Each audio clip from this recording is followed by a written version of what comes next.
Assalamualaikum warahmatullahi wabarakatuh. Jumpa lagi dengan Ibu Raya. Nah, adik-adik sekalian, hari ini Ibu akan menjelaskan tentang uji validitas.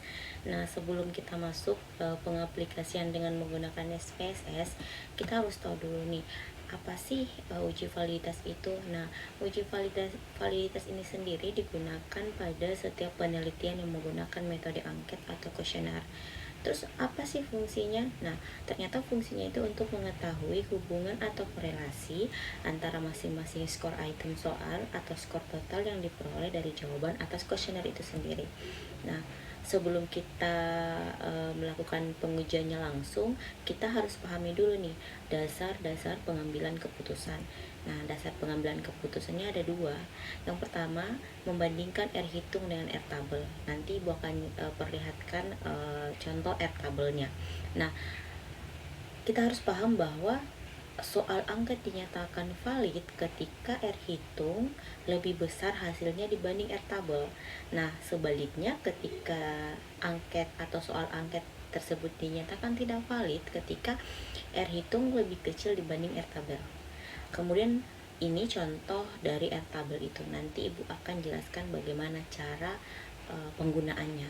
Kita masuk dasar pengambilan keputusan berikutnya, itu membandingkan nilai signifikan to child dengan probabilitas 0,05. Nah, ada 3 poin yang harus dipahami di sini. Yang pertama, ketika soal angket tersebut valid, dinyatakan valid ketika nilai signifikansi to child lebih kecil dari 0,05 dan percent correlation bernilai positif, atau hasil nanti yang diperoleh itu bernilai positif. Maka dia dinyatakan valid.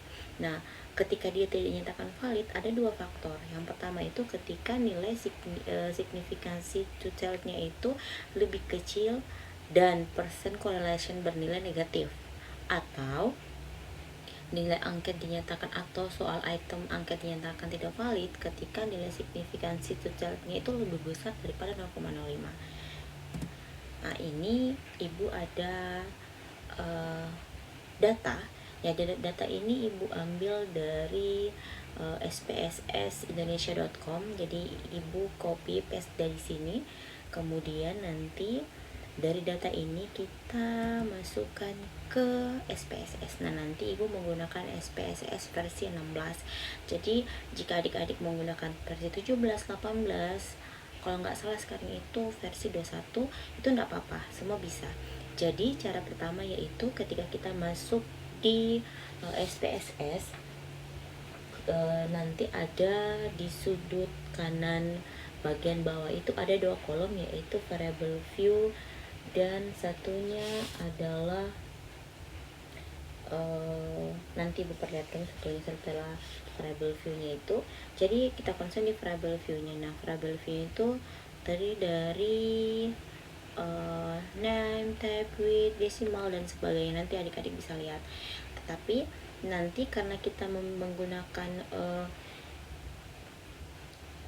tipe soalnya nanti ini ada 7 butir soal, 7 butir pertanyaan dengan menggunakan N sama dengan 20. Jadi N itu adalah responden sebanyak 20 orang. Nah, ini butir soalnya sebanyak 7. Dan ini skor total dari penjumlahan responden 1 dari pertanyaan 1 sampai 7. Ini totalnya 10. Nah, dari situ kita buat item di variable view, kita tulis jadi butir soal 1 tulis item 1 hingga item 7 dan skor totalnya.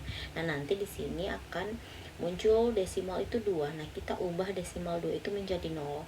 Nanti di mesornya ini jika nanti keluarannya bukan scale, maka adik-adik ubah semuanya ke scale.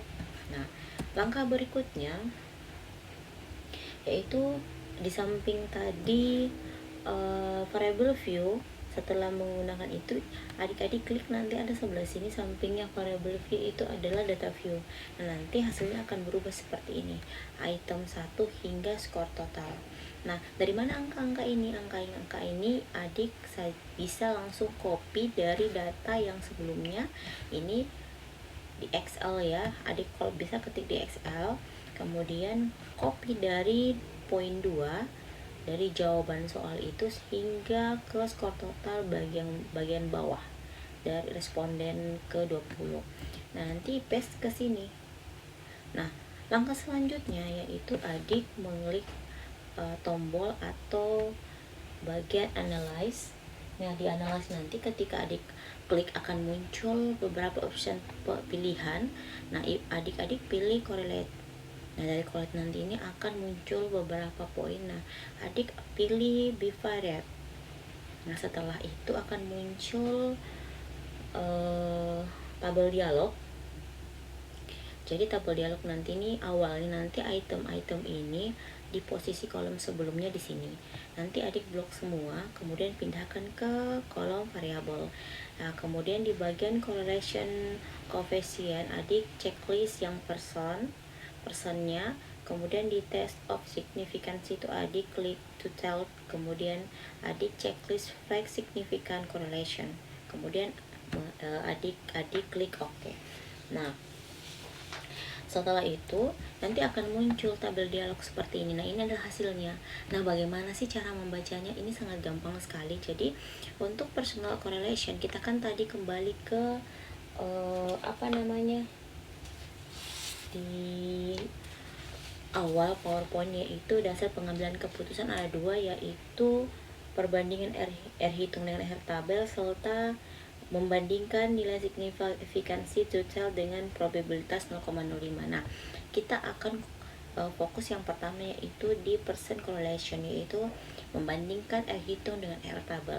Nah, tadi kan kita ada 2 pilihan di situ.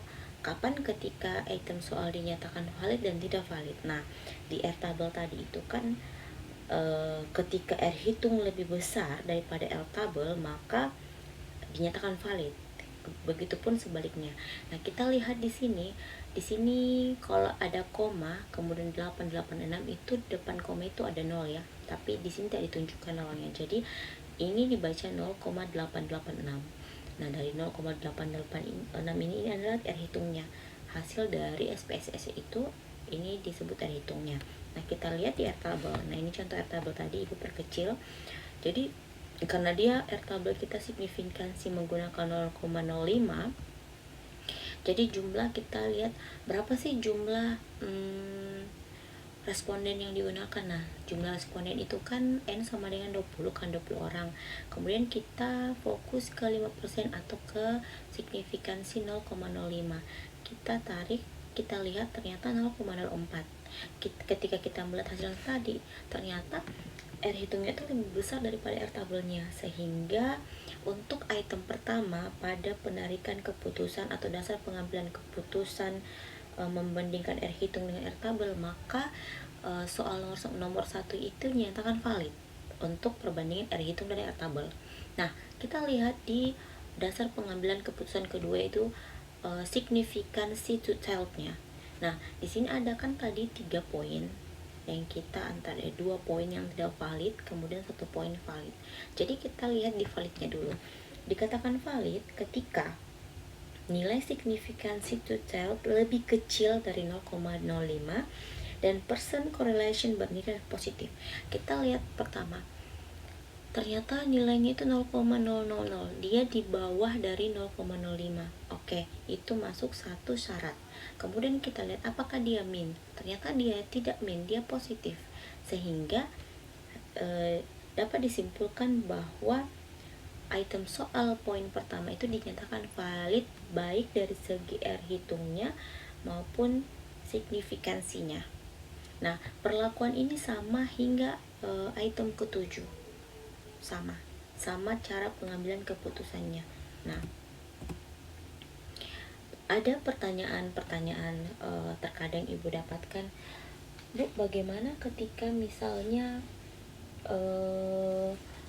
dalam angket tersebut ada yang tidak valid. Nah, ada 3 yang saya sarankan.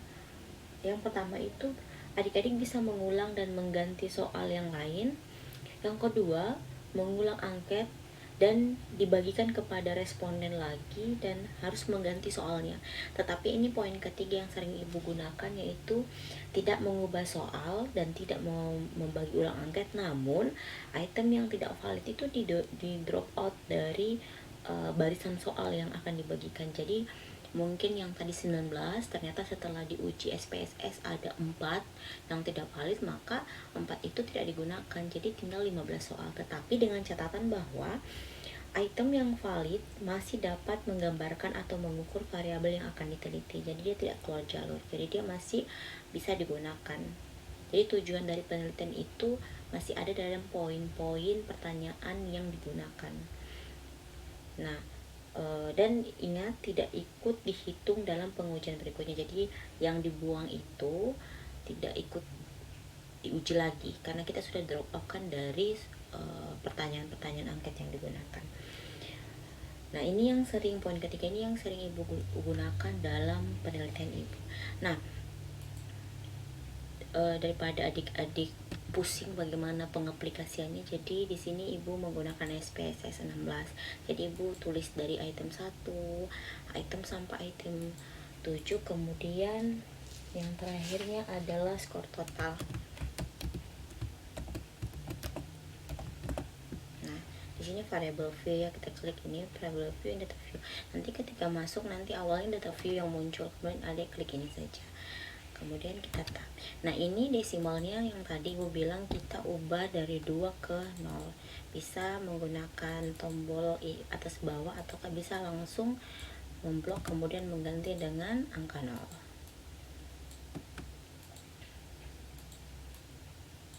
Nah, setelah semuanya selesai, kita pindah ke measure-nya. Oh, ternyata semua sudah diubah di scale. Nah, apa sih poin-poin dalam measure ini? Ada ordinal, ada dominal. Nanti kita adik-adik semua pilih scale.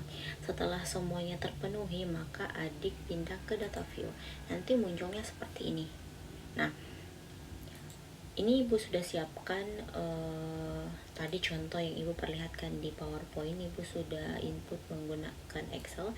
Ibu mau blok saja, kemudian ibu copy, kemudian ibu Ctrl Alt Ctrl paste.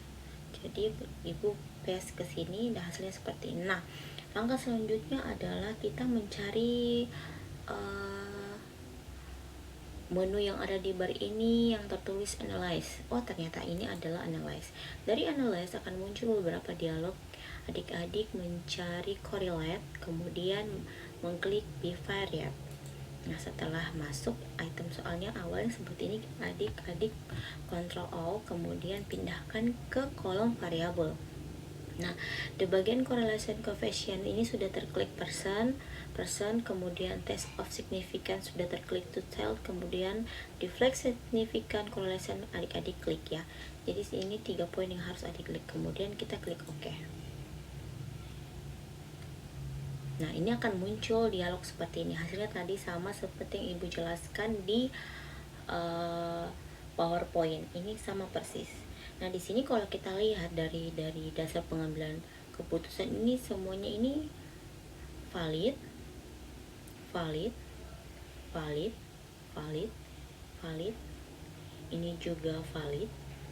Ini valid ya, karena tadi tabelnya itu 0,444, sedangkan ini 0,445. Kemudian kita lihat di tabel signifikansinya.